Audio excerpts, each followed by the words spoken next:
හරි. ඒතකොට මෙතෙන් ව්‍යාපාර පසුබිම් පාඩම ඉවර වෙනවා. ඊට පස්සේ දෙවෙනි එකේ ව්‍යාපාර පස්සේ තියෙන්නේ. දෙවෙනි එකේ යන්න කලින් අපි පළවෙනි කොටස මතක් කරගමු. කටි මුල කොට බලන්න.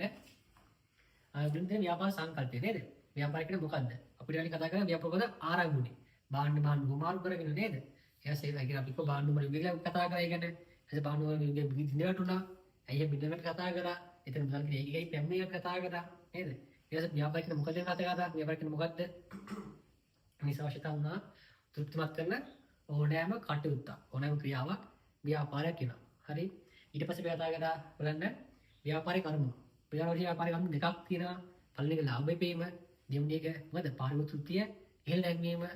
ඊට පස්සේ උපාරුම තියෙන තුනක්. ඒ මොනවාද?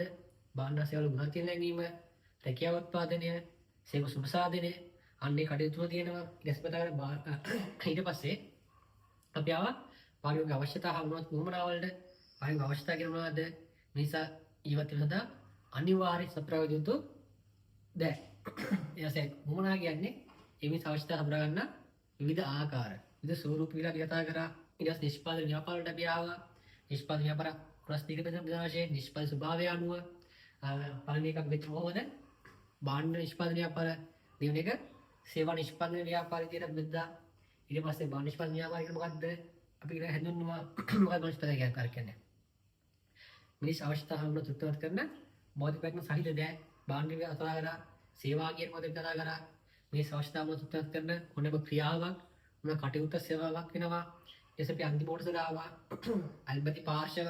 එනේ අන්තිම පාර්ශව කියනවායි ව්‍යාපාර සඳහා හොඳ දක්වන පාර්ශව. නේද? ව්‍යාපාර සඳහා එන කිසි කියන්නේ දෙවි හොඳ දක්වන පාර්ශව. මේ කතා කරලා ව්‍යාපාර කියන්නේ නේද? අයිතිකරුන් ඉන්නවා, සේවකයන් ඉන්නවා, රජයේ ඉන්නවා, වෙනකරුන් ඉන්නවා, ප්‍රජාව, ශපේම්කරුවන්, ඊට තරංකරුවන්, මූල්‍යායතන, කරුණාකරුවන් ඉන්නවා.